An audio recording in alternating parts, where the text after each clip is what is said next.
ಅವ್ರು ಹೇಳ್ತಾ ಇದ್ದರು ಅವರದ್ದು ಕಷ್ಟಪಟ್ಟು ಬಂದಿದ್ದಾರೆ ಅವ್ರ ಪೇರೆಂಟ್ಸ್ ಅಂತ.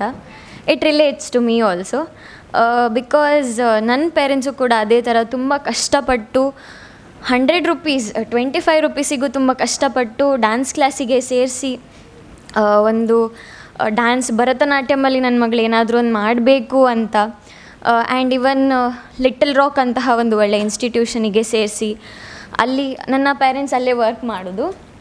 ಅಪ್ಪ ಡ್ರೈವರ್ ಆ್ಯಂಡ್ ಅಮ್ಮ ಅಲ್ಲೇ ಹಾಸ್ಟೆಲಲ್ಲಿ ವರ್ಕ್ ಮಾಡೋದು.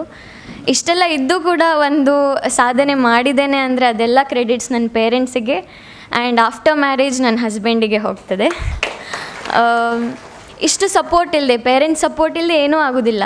ಇಲ್ಲೆಲ್ಲ ಕೂತಿದ್ದೀರಿ ಪೇರೆಂಟ್ಸ್, ಖಂಡಿತ ಗೊತ್ತಿದೆ ಎಲ್ಲರೂ ತುಂಬ ಕಷ್ಟಪಡ್ತಾ ಇರ್ತೀರಿ ಮಕ್ಕಳಿಗೋಸ್ಕರನೇ.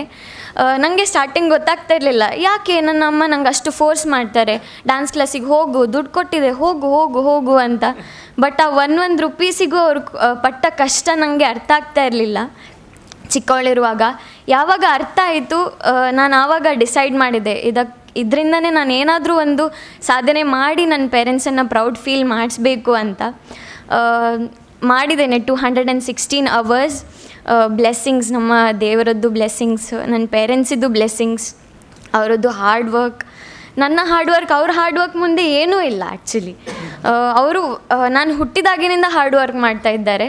ನಾನು ಟೈಮ್ ಇದ್ದಾಗ ಸ್ಯಾಟರ್ಡೇ ಸಂಡೇ ಡ್ಯಾನ್ಸ್ ಕ್ಲಾಸಸ್ಸಿಗೆ ಹೋಗ್ತಿದ್ದೆ, ಎಲ್ಲಿಯೂ ತಿರ್ಗ್ಲಿಕ್ಕೆ ಹೋಗೋದಿಲ್ಲ. ಈಗ ಇವರೆಲ್ಲ ಮಾರ್ಕ್ಸ್ ತೆಗೆದಿದ್ದಾರೆ, ಅದೇ ರೀತಿ ಅವರು ಎಷ್ಟೋ ಸತಿ ಸ್ಯಾಕ್ರಿಫೈಸ್ ಮಾಡಿರ್ತಾರೆ. ಫ್ರೆಂಡ್ಸ್ ಹೊರಗಡೆ ಕರೀತಾರೆ, ಇಲ್ಲ ನಂಗೆ ಓದ್ಲಿಕ್ಕೆ ಉಂಟು ಅಂತ ಓದಿರ್ತಾರೆ ಖಂಡಿತ. ಅದೇ ರೀತಿ ನಾನು ಕೂಡ ಎಲ್ಲಾದರೂ ಫ್ರೆಂಡ್ಸ್ ಕರೆದ್ರೆ, ಇಲ್ಲ ನಂಗೆ ಡ್ಯಾನ್ಸ್ ಕ್ಲಾಸ್ ಉಂಟು, ಸಂಗೀತ ಕ್ಲಾಸ್ ಉಂಟು, ವೀಣೆ ಕ್ಲಾಸ್ ಉಂಟು, ಯಕ್ಷಗಾನ ಕ್ಲಾಸ್ ಉಂಟು ಅಂತ ಅದಕ್ಕೆ ಟೈಮ್ ಕೊಟ್ಟಿದ್ದೇನೆ. ಸೊ ಅದರಿಂದ ನಾನಿಲ್ಲಿ ನಿಂತಿದ್ದೇನೆ ಅಂತ ನನ್ನ ಅಭಿಪ್ರಾಯ.